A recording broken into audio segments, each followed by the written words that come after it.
Nunca olvidaré ese martes. No por algo especial, sino porque ese día mi mundo, o lo que quedaba de él, se vino abajo. Era mi casa, ¿saben? La construí ladrillo a ladrillo con mi difunto esposo. 3 pisos de recuerdos, de risas, de dolores. Y ahora el piso de abajo lo ocupaban mi hijo, Mateo, y su esposa, Laura. Y pues yo vivía en el segundo. O vivía hasta ese día. Siempre fui una mujer de orden, de rutinas, despertar temprano, preparar el desayuno para mí, a veces algo extra para ellos, aunque casi nunca lo tomaban. Luego, un poco de jardín, un poco de lectura, y por las tardes, mi programa de televisión. Mi cuarto era mi refugio, mi santuario. Desde que mi esposo se fue, ese espacio se había vuelto aún más mío. Era donde guardaba sus fotos, sus cartas, donde me sentía segura. Pero la seguridad es una ilusión frágil cuando vives bajo el mismo techo con quien te quiere despojar. Laura nunca fue fácil, desde el principio. Demasiado moderna, decía mi vecina. Demasiado calculadora, pensaba yo. Pero era la mujer de mi hijo, y por él, por mi Mateo, yo tragaba mucho. Demasiado, quizá. Los pequeños detalles empezaron hace años. Primero, la insistencia en modernizar la casa. Mis muebles antiguos, mis cortinas de encaje, desaparecían o eran arrinconados. Luego, el control sobre la nevera. No debe comer tantos dulces, suegra. Ese es mi yogurt, por favor. Luego, las cuentas. De repente, yo era una carga, aunque era mi casa, y yo siempre había pagado todo. Mi pensión, que era buena, siempre se fue en mantener la casa, y a veces en ayudarles con algún gasto extra, un coche nuevo para Mateo, unas vacaciones para ellos. Pensaba que así me aseguraba su cariño. Qué ingenua fui. Mateo, mi hijo, siempre tan bueno, tan noble. Pero con Laura se había vuelto una sombra. Susurros en la cocina, miradas furtivas, un silencio cómplice que dolía más que cualquier grito. Cuando me quejaba de algo, él siempre decía: «Mamá, Laura lo hace por tu bien». ¿Por mi bien? ¿Encerrarme, aislarme? Un día, Laura me pidió las llaves de mi cuarto.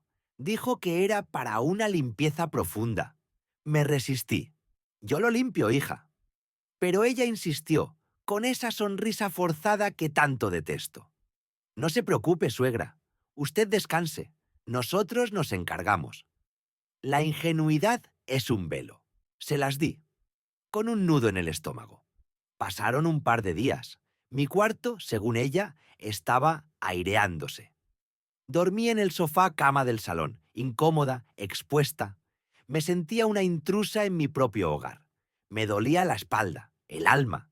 El martes por la mañana, por fin, Laura me anunció: «Ya está su habitación, suegra. Impecable». Respiré aliviada. Pensé que, por fin, recuperaría mi espacio, mi privacidad. Pero al acercarme a la puerta, algo se sintió diferente. La madera, antes cálida, ahora parecía fría. Extendí la mano, buscando la cerradura de siempre. Esa que conocía de memoria. La que abría con una llave que conservaba desde Sindonis hace 40 años. No estaba. En su lugar había una cerradura nueva, brillante, moderna, una cerradura de cilindro, con un pequeño botón por dentro, de esas que se bloquean sin necesidad de llave. Y no, no tenía una llave. Mi corazón dio un vuelco, un golpe seco, como si me hubieran empujado por las escaleras. Miré la puerta, luego a Laura. Ella estaba parada al final del pasillo, con los brazos cruzados, una media sonrisa en los labios. Una sonrisa que no llegaba a sus ojos. «Laura, ¿qué es esto?». Mi voz apenas fue un susurro. Ella se encogió de hombros. «Ah, sí, la cerradura. La cambié. Por su seguridad, suegra. Para que nadie entre mientras usted no está. Ahora tiene más privacidad».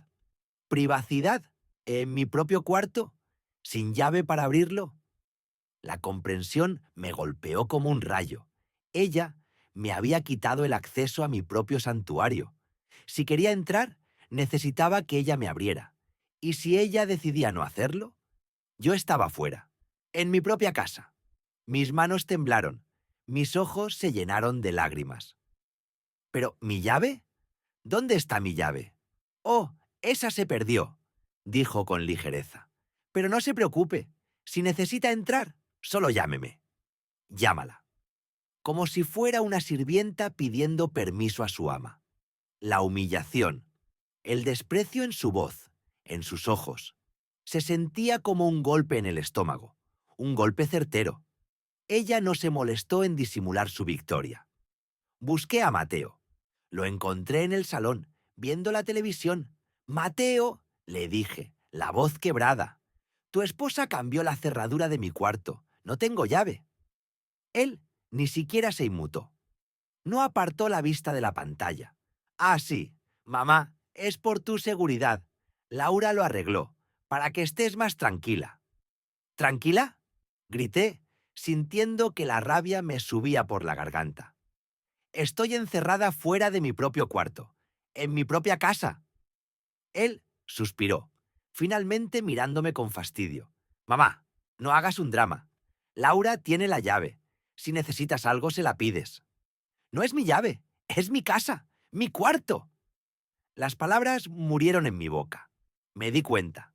Estaba sola, completamente sola. Había construido este hogar, había criado a este hijo, había invertido mi vida, mi amor, mi dinero en este lugar, en esta familia, y ahora me habían despojado. No de un objeto, sino de mi dignidad, de mi autonomía, de mi derecho a existir en paz. Me retiré. No al cuarto que ya no era del todo mío, sino al rincón más oscuro de mi memoria. Me senté en el sofá, lejos de la televisión, lejos de sus miradas, y lloré. Lloré por mi esposo, por los años pasados. Lloré por la mujer fuerte que fui, y lloré por la que me había convertido. Pero entre las lágrimas, una chispa, una pequeña brasa que crecía, una chispa de una ira fría y calculadora que nunca antes había sentido con tanta claridad. Mi esposo siempre me decía: «Tienes una fuerza de leona, mi amor. No dejes que nadie la apague». Me levanté. Mis ojos ya no estaban empañados. El llanto había limpiado mi visión. La humillación se transformó en una claridad punzante. Esta no era su casa, era la mía. El piso de abajo, donde vivían ellos, también era mío. Todo, cada ladrillo, cada teja, cada centímetro cuadrado de terreno. Yo lo había comprado, yo lo había pagado.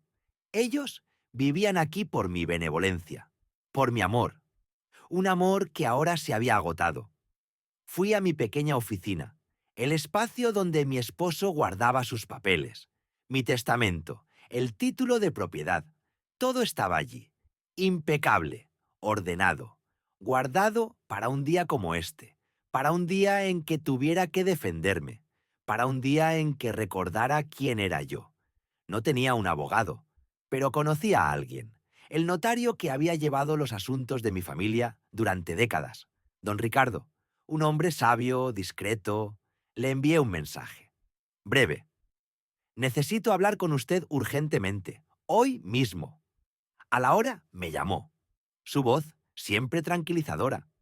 Le conté en pocas palabras lo sucedido, la cerradura, la humillación, el despojo silencioso. Él escuchó, sin interrumpir. Al final solo dijo: «Señora Elena, tengo un documento listo desde hace tiempo. Solo necesita una fecha y su firma, y una notificación formal. Es hora de usarlo, si así lo desea». Asentí, aunque él no podía verme. «Lo deseo, don Ricardo, más que nunca». Pasé el resto de la tarde en un estado de quietud, una calma que precedía a la tormenta. Laura y Mateo cenaron. No me invitaron. Tampoco esperé una invitación. Me preparé un té y me senté en la sala, mirando por la ventana, las luces de la ciudad, pensando en mi vida, en mis decisiones. Cuando ellos se retiraron a su piso, cerca de la medianoche, hice lo que tenía que hacer. Con pasos lentos, pero firmes, con el corazón latiéndome, no de miedo, sino de una nueva resolución, una resolución que había tardado demasiado en llegar. Subí las escaleras hasta el piso de abajo. La puerta de Laura y Mateo estaba entreabierta, una luz encendida. Sin hacer ruido, me acerqué a su habitación. Pude oír sus voces, amortiguadas. Entré. Laura dormía profundamente, el rostro sereno. Mateo roncaba suavemente a su lado. Con la mano temblorosa pero decidida, coloqué el sobre la almohada de Laura, justo al lado de su cabeza. El papel, el que había estado esperando su momento. El aviso. Volví a subir a mi piso. La cerradura de mi cuarto seguía cerrada. La de Laura seguía abierta. Pero ya no importaba. Todo iba a cambiar. Esa noche, ella encontraría en su cama el aviso de desalojo de todo el piso. Y con él, un nuevo amanecer para mí. Aunque para ellos sería el fin. Me metí en el sofá cama. Esa noche por última vez. Pero esta vez no con lágrimas, sino con una extraña sensación de justicia en mi pecho. La jugada acababa de empezar. El sonido metálico de la cerradura nueva aún resonaba en mis oídos. No era el clic de una llave abriendo, sino el chirrido final de algo que se cerraba para siempre. Mi nuera, con esa sonrisa de satisfacción apenas disimulada, había marcado una línea que decía: «Aquí no tienes lugar». Me quedé allí, en el pasillo, con mi propia llave inútil en la mano. Era una llave que había abierto esa puerta por más de 30 años. Primero, cuando era el cuarto de mis hijos. Luego, mi refugio. Ahora, una barrera. El aire se volvió pesado, irrespirable. La dignidad, ese frágil tesoro que una anciana aferra con desesperación, se hizo añicos en el suelo. Esa noche, no dormí en mi cama, la que mi hijo y yo habíamos comprado juntos hacía décadas, la que había sido testigo de mis alegrías y mis penas. Me acurruqué en el sofá de la sala, un mueble viejo y gastado, que ellos habían relegado a un rincón, cubierto con una sábana sucia. El frío del invierno se colaba por las ventanas, pero el frío en mi alma era mucho más profundo. Mis huesos dolían, mis pensamientos ardían. Cada crujido de la casa, cada susurro del viento era un recordatorio de mi nueva condición, una intrusa en mi propio hogar. Recordé el día en que les entregué las llaves, no solo de mi cuarto, sino de esta casa. Mi hijo, mi único hijo, con su esposa a su lado, me prometió que nunca me faltaría nada, que este sería mi refugio, mi lugar seguro. «Mamá, siempre serás bienvenida», me dijo con ojos brillantes. Ahora, esa bienvenida se había convertido en un candado. No era la primera vez que sentía el desprecio de mi nuera. Había sido un goteo lento, constante, una gota fría que erosionaba mi espíritu. Mis opiniones ignoradas, mis comidas favoritas olvidadas, mis rutinas interrumpidas, las miradas de lástima de mi hijo, que nunca se atrevía a contradecirla, eran casi peores que la propia hostilidad. Se había convertido en un hombre pequeño, encogido, a la sombra de su esposa. Pensé en cómo había llegado a esto. Esta casa, mi hogar, era el legado de mis padres. La había cuidado con esmero, con amor. Cada pared guardaba una historia, cada rincón un recuerdo. Cuando mi esposo murió, me sentí sola. Mi hijo y mi nuera, con su flamante matrimonio y sus problemas económicos, me convencieron de que lo mejor era que se mudaran conmigo, que vivieran en el piso de arriba, o en la planta baja, o que compartiéramos el espacio. Al final, fue esta la casa que compartimos, la que yo cuidaba. Ellos me ayudarían con los gastos, decían. Yo les daría un techo, un apoyo. Con el tiempo, las cosas cambiaron. Las reparaciones de la casa recaían cada vez más sobre mí, aunque ellos ocupaban la mayor parte del espacio. Los gastos, que debían compartir, se volvieron solo míos. Mis ahorros, los de mi vejez, se esfumaban en el mantenimiento de un hogar que ya no sentía como propio. La casa, que una vez fue el centro de mi universo, se había convertido en una jaula. La cerradura. Esa cerradura fue el final, la gota que colmó el vaso de mi paciencia. No podía seguir así. No podía vivir bajo el capricho de una mujer que me veía como un estorbo, una carga. Sentí una llama fría encenderse en mi pecho. No era una llama de ira descontrolada, sino de una decisión férrea. Había sido una mujer fuerte toda mi vida. Había enfrentado la guerra, la escasez, la viudez. ¿Iba a permitir que el último tramo de mi vida fuera un camino de humillación? La respuesta fue un no rotundo, que resonó en el silencio de la noche. Mientras el amanecer pintaba el cielo de grises y rosados, una nueva claridad invadió mi mente. Cerré los ojos e hice un recuento silencioso, de cada sacrificio, de cada esfuerzo por mantener la paz, por no ser una carga. Y también hice un recuento de mis derechos, de mis propiedades, de la letra pequeña que, por amor y confianza, había dejado enterrada en documentos viejos. Me levanté del sofá, mis articulaciones quejándose, pero mi espíritu inquebrantable. Fui a la cocina. Preparé un café con manos firmes. Ellos dormían aún. Sus ronquidos sordos, un sonido que antes me reconfortaba, ahora me irritaba. Abrí el viejo armario de la limpieza, donde guardaba algunas cajas olvidadas. Mis dedos buscaron un sobre manila polvoriento, un sobre con documentos importantes, un sobre que no había abierto en años, por pura confianza. Dentro encontré lo que buscaba: el testamento de mis padres, la escritura original de la propiedad, y un documento que había olvidado, o más bien, había elegido ignorar por tanto tiempo: el registro de mi edificio.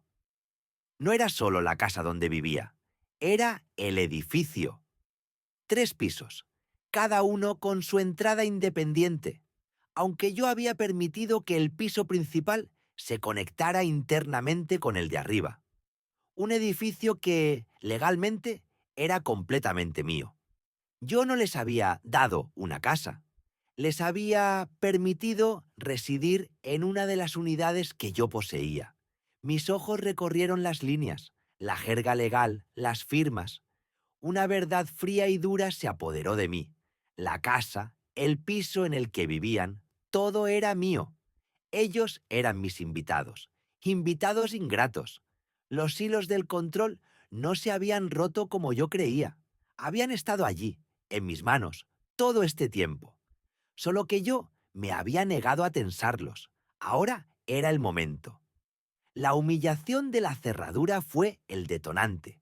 Me había subestimado a mí misma. Había subestimado el peso de la ley, la claridad de los papeles. Miré el amanecer por la ventana.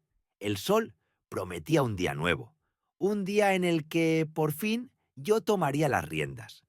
Necesitaba un abogado, uno bueno, uno que entendiera de qué lado estaba la justicia. Mis manos temblaban, no de miedo, sino de la expectativa de lo que estaba por venir. No habría marcha atrás. La llave no entró. Nunca más. Mi llave, la que durante más de medio siglo había abierto el paso a mi santuario, mi refugio, mi mundo. Mi corazón se detuvo. Mi sangre se heló. Mis ojos no podían creer lo que veían. Un candado nuevo, brillante, indiferente. En la puerta de Musien Habitación. La habitación que había sido mía desde que pisé esta casa como una joven recién casada, llena de sueños y promesas. La misma donde había dormido mi marido, donde había arrullado a mi hijo. Era de noche. La casa, que una vez fue el epicentro de risas y bullicio, ahora estaba sumida en un silencio pesado, cargado de una maldad que jamás había sentido. ¿Dónde iría? ¿Dónde dormiría? En mi propia casa me habían dejado sin hogar. Me senté en el suelo del pasillo frío. El mármol gélido se filtraba en mis huesos cansados. Las lágrimas no venían. Era como si mi cuerpo se hubiera secado por dentro, dejando solo un vacío insondable. Un dolor punzante en el pecho me asfixiaba, más allá de cualquier pena que hubiera conocido. Escuché la risa de mi nuera, Clara, proveniente de su sala de estar en el piso de arriba. Una risa hueca, victoriosa. Ella sabía lo que había hecho, y se regocijaba en mi miseria, en mi impotencia. Era una risa que taladraba mi alma. Mi hijo Ricardo no estaba, siempre de viaje, siempre ocupado, demasiado ocupado para ver el sufrimiento de su madre, demasiado ciego para protegerla. O tal vez, y esa era la verdad más cruel de todas, simplemente no le importaba. Esa noche, el frío de la indiferencia de mi propio hijo me caló más hondo que el mármol del pasillo. Esa noche, dormí en el sofá de la sala. El viejo sofá de terciopelo que habíamos comprado mi marido y yo cuando nos casamos. Cada almohadón, cada hilo, estaba empapado de recuerdos felices. Ahora, estaba empapado de mi humillación. Miraba el techo, contando las estrellas invisibles a través de la ventana.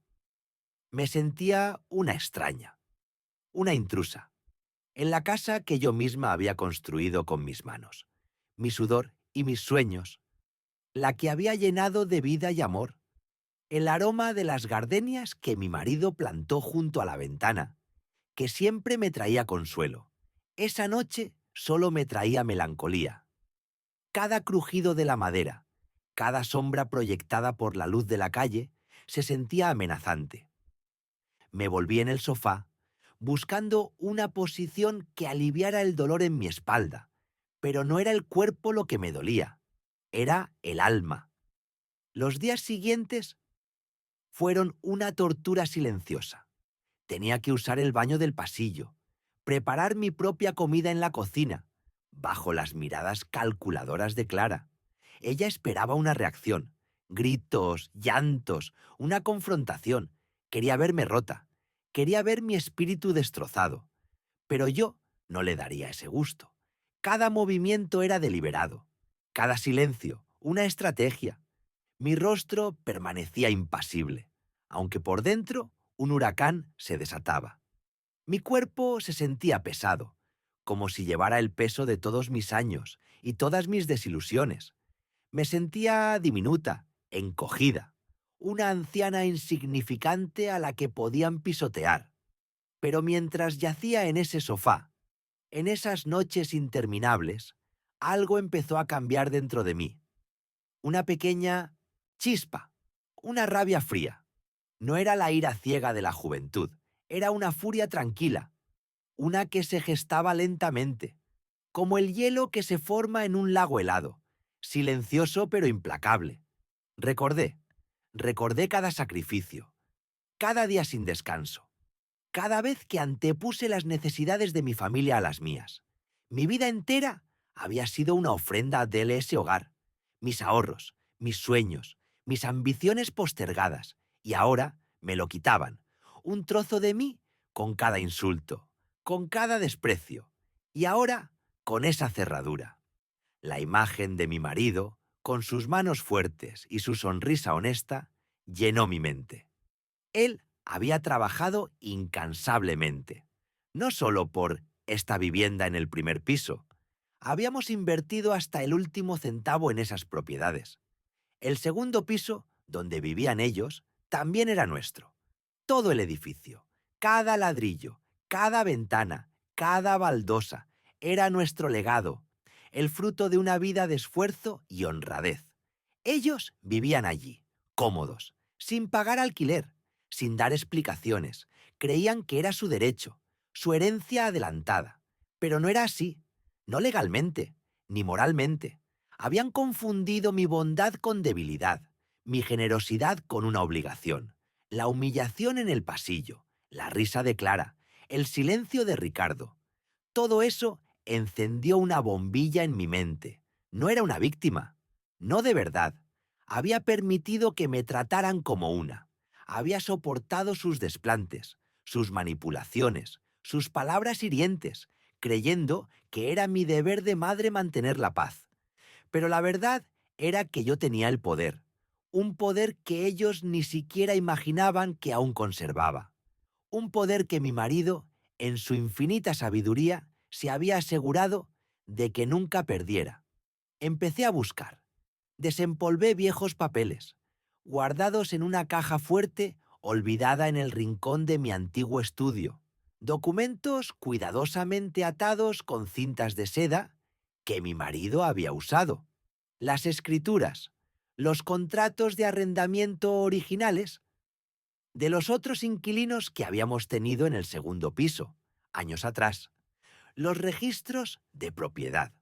Todo estaba allí, impecable, ordenado, una prueba irrefutable de mi propiedad, no solo de mi piso, sino de todo el edificio, de cada rincón que ellos profanaban con su ingratitud.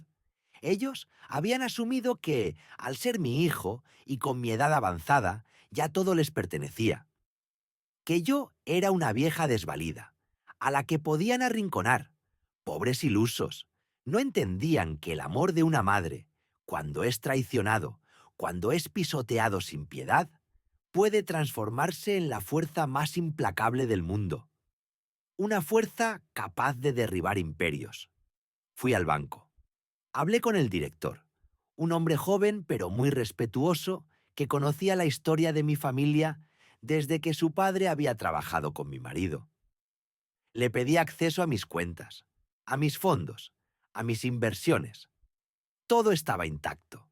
Crecía, esperando ser usado, esperando ser liberado. Me senté en el escritorio de mi estudio que ahora me servía de habitación improvisada. Tenía la ventana abierta. La brisa de la tarde traía el canto de los pájaros, un canto que siempre me había traído paz. Ahora me traía claridad, una claridad brutal. No quería hacer daño. No era una mujer cruel. Nunca lo había sido. Mi naturaleza siempre había sido la de cuidar, la de proteger. Pero la justicia sí era necesaria, era imperativa, por mí, por mi dignidad, por el recuerdo de mi marido, cuya memoria merecía respeto, por cada anciano que había sido humillado, con una decisión que sentí fría y firme. Tomé el teléfono. Mis manos temblaban un poco, pero mi voz era roca. Marqué un número, el número de un bufete de abogados que mi marido siempre había recomendado, especialistas en bienes raíces, en herencias, en defender a los que no tenían voz, o que habían decidido por fin usarla. La voz al otro lado de la línea era amable, profesional. Le expliqué con cada detalle lo que había sucedido, la cerradura, la humillación, mi situación, mi propiedad del edificio completo. No hubo juicio en su voz, solo comprensión y una promesa. Señora, usted tiene todo el derecho. Nadie puede despojarla de lo que es suyo. Nadie puede tratarla así en su propia casa. Podemos actuar de inmediato. Esas palabras fueron como un bálsamo para mis heridas abiertas, o como una espada, una herramienta poderosa que me entregaban. Sentí un poder recorrer mis venas, un poder olvidado, adormecido por años de complacencia y amor, pero ahora despertando con una ferocidad silenciosa. Me pidieron que fuera a su oficina al día siguiente, que llevara todos los documentos que había encontrado, las escrituras, los registros, las fotos de la cerradura, todo. Colgué el teléfono. Miré hacia el techo, hacia el segundo piso, hacia donde mi nuera y mi hijo vivían como reyes, en un trono que no era suyo, en un piso que nunca les había pertenecido legalmente. La imagen de Clara riendo, victoriosa, se desdibujó para dar paso a una visión de ella, desconcertada, cuando se enterara. Esa noche no dormí en el sofá, dormí en mi estudio, entre mis libros, mis recuerdos, y la certeza de que las cosas estaban a punto de cambiar. No para peor, como ellos creían, sino para un tipo de justicia que les dejaría sin aliento, un desalojo, no solo de una habitación, sino de todo el piso. Estaba lista. Esa noche no pude dormir. No por miedo, no por tristeza. Dormí por la certeza de que todo había cambiado. La cerradura en mi puerta ya no era solo un trozo de metal, era una barrera, una declaración, una herida. Y esa herida, aunque dolía, también me había dado una claridad brutal, una fuerza que no sabía que tenía. Al día siguiente, mis movimientos fueron diferentes, más lentos quizás, pero cada paso era firme, consciente. Fui a ver al abogado de nuevo. Esta vez, mi voz no temblaba. Mis ojos no estaban vidriosos. Hablé con una calma que lo sorprendió. Le expliqué todo, cada detalle, desde el día en que Nuria se mudó, las promesas, las decepciones, el despojo gradual de mi espacio, de mi dignidad, y finalmente la cerradura. El abogado me escuchó con atención, tomó notas, hizo preguntas. ¿Está segura de esto, señora Elena? Me preguntó, con una mirada cargada de preocupación. Me había tratado por años. Conocía la historia de mi familia, al menos la parte que yo le había contado. Sabía que mi casa era mi refugio, mi herencia, el nido que había construido con tanto amor. Más segura que nunca, le respondí. Mi voz era baja, pero resonante. Esto no es solo una cerradura, Daniel. Es un mensaje claro. Y yo, Daniel, he recibido el mensaje. Él asintió lentamente. Abrió unos libros, hurgó en archivos, me mostró los documentos, la escritura de propiedad a mi nombre, el piso entero, el edificio entero, de hecho. Mi esposo y yo lo habíamos construido ladrillo a ladrillo, con el sudor de nuestra frente, con la esperanza de un futuro para nuestros hijos y mis nietos. Legalmente, señora Elena, usted es la única propietaria, me confirmó.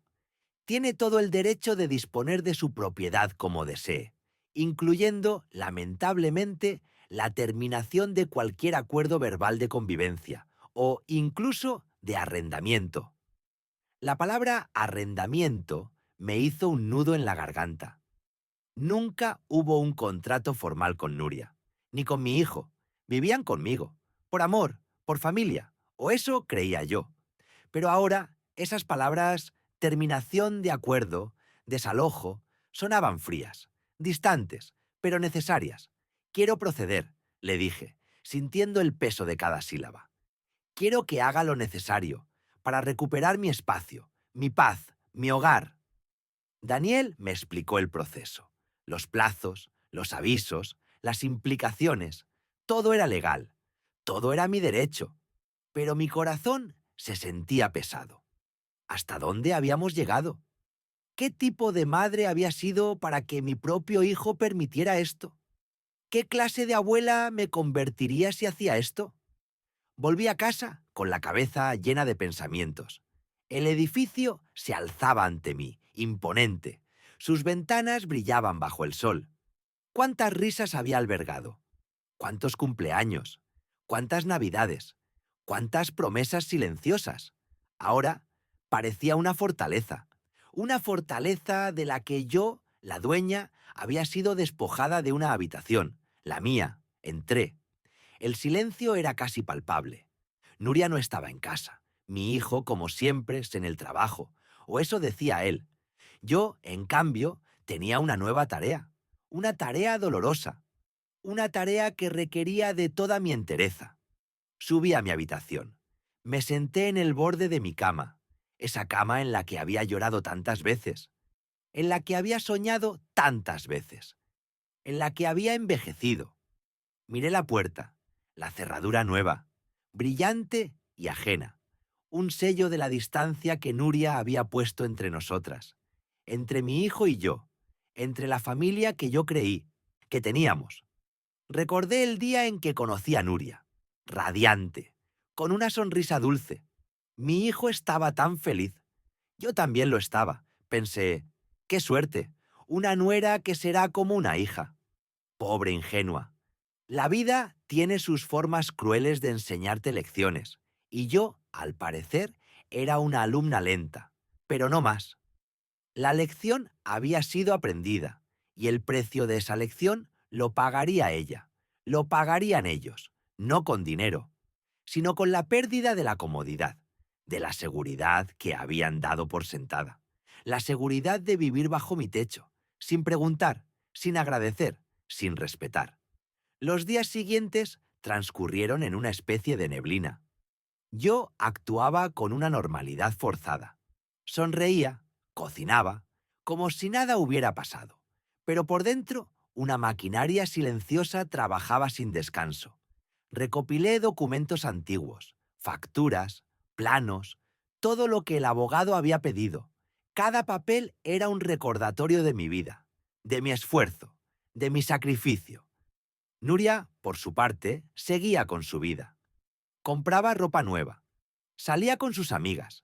Sus risas llegaban desde el salón, desde la cocina.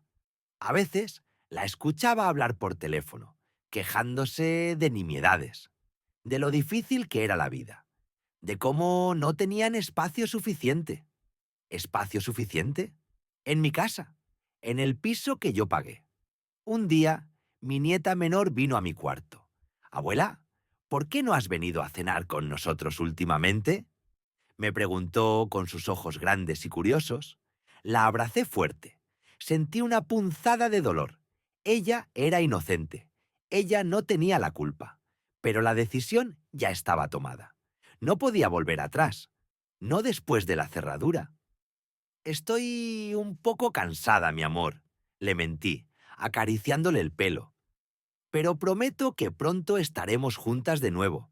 Muy pronto. Era una promesa que sabía que rompería, al menos de la forma en que ella lo esperaba. El abogado me llamó una tarde. Señora Elena, los documentos están listos. El aviso de desalojo para todo el piso. Es conforme a la ley. Se le dará un plazo razonable, por supuesto, para que puedan buscar otro lugar. Un escalofrío me recorrió la espalda.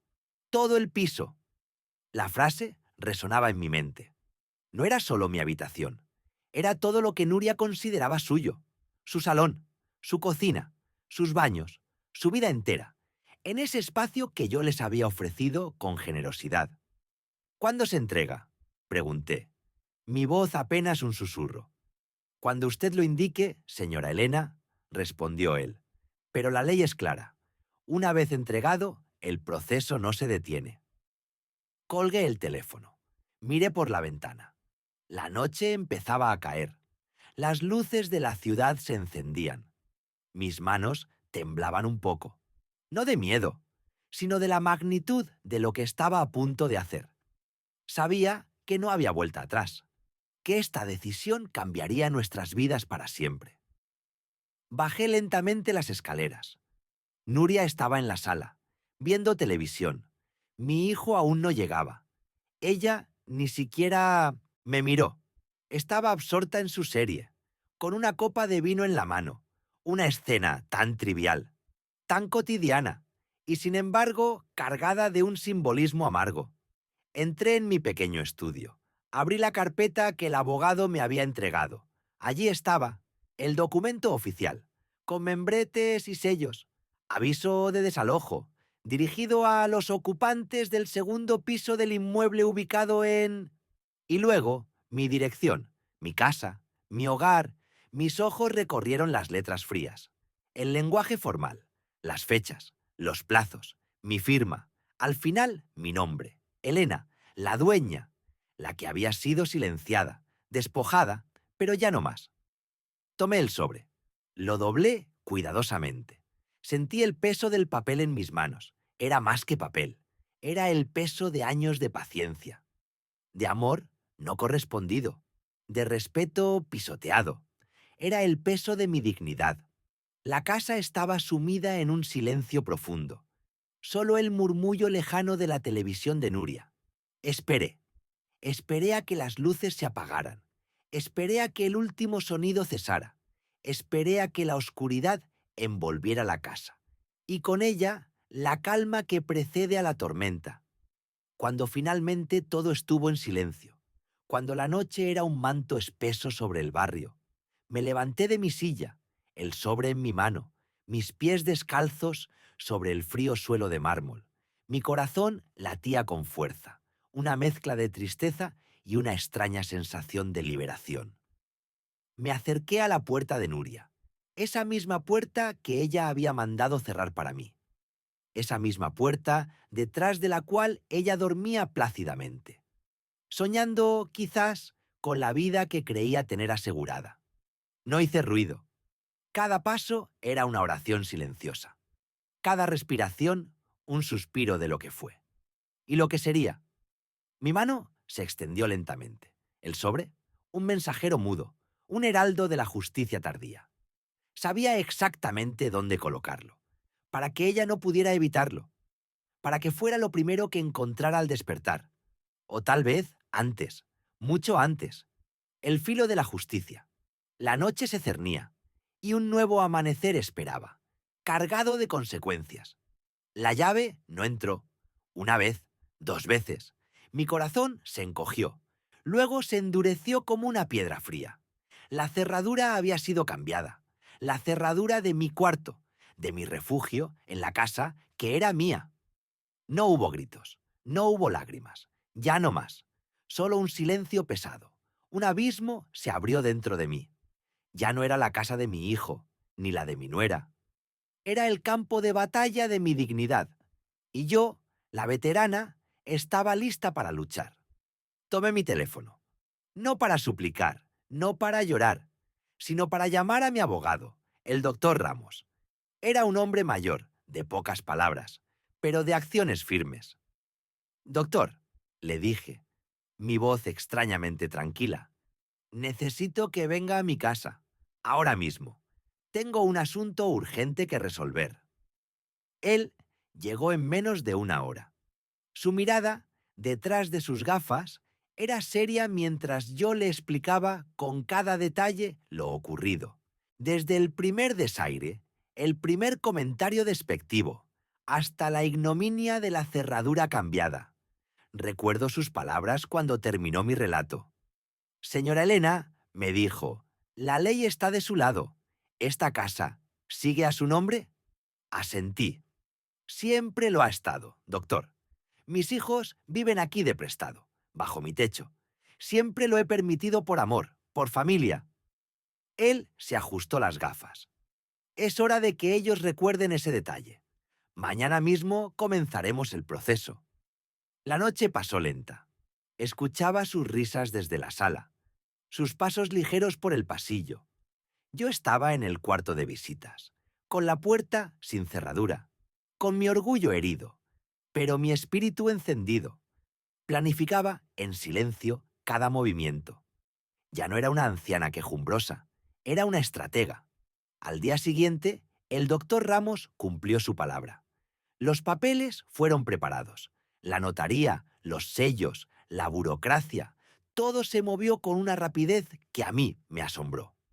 Mi hijo y mi nuera no sospechaban nada. Seguían con su vida, ignorando la tormenta que se formaba bajo el mismo techo, que, creían, era suyo.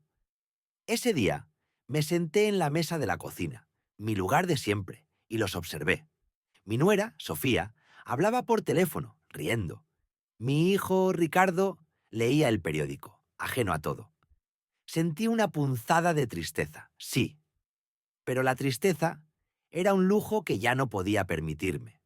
Habían cruzado un límite sagrado, el de mi respeto, el de mi hogar. Por la tarde, mientras Sofía tomaba una siesta y Ricardo había salido a hacer unos recados, el cartero llegó, un sobre grande, color beige, con el sello de la notaría. Lo abrí. Dentro, el aviso de desalojo, formal, legal, irrevocable, no solo para mi cuarto, sino para todo el piso, para toda la propiedad, la casa que yo les había permitido habitar. Mi mano tembló un instante, pero luego la sostuve firme. Tomé el sobre. Subí las escaleras. El corazón me latía fuerte, pero mis pasos eran firmes. La puerta de su dormitorio estaba abierta. Entré. Su cama estaba impecable. Con una calma que no sentía desde hacía años, coloqué el sobre justo en el centro de su almohada. El aviso de desalojo. Salí del cuarto y cerré la puerta suavemente. Bajé las escaleras. Me senté en mi sillón esperando. No tardó en llegar. Escuché su grito ahogado desde arriba. Un silencio aturdido. Luego, el estruendo de pasos. Sofía bajó como un torbellino, el papel arrugado en su mano. Su rostro estaba lívido, sus ojos desorbitados. «¿Qué es esto?», gritó, su voz apenas un susurro histérico. «¿Qué significa esto, Elena? Esto es una broma de muy mal gusto». Mi hijo llegó justo en ese momento. Entró por la puerta principal, escuchando los gritos. Su rostro se descompuso al ver a Sofía, el papel en su mano, y mi rostro sereno. «Mamá, ¿qué pasa?», preguntó Ricardo confundido. Me levanté despacio. Mi voz fue un hilo, pero cada palabra fue un golpe. «Significa, Sofía, que esta es mi casa. Siempre lo ha sido. Significa que el amor y la paciencia tienen un límite. Y tú lo cruzaste cuando cambiaste la cerradura de mi habitación». Sofía soltó una risa hueca. «Pero si es nuestra casa. Llevamos años aquí. Hemos pagado las facturas». «Han pagado las facturas de la luz que consumen, del agua que utilizan. Nunca han pagado alquiler, ni un solo centavo por el techo que les he dado. Esta casa es mía, Sofía, legalmente mía. Y yo decido quién vive en ella». Ricardo, finalmente, leyó el papel. Su expresión pasó de la confusión al pánico. «Mamá, no puedes hacer esto. Somos tu familia». «Sí, Ricardo, son mi familia. Y como mi familia, espero respeto, espero consideración, espero que no me traten como un estorbo.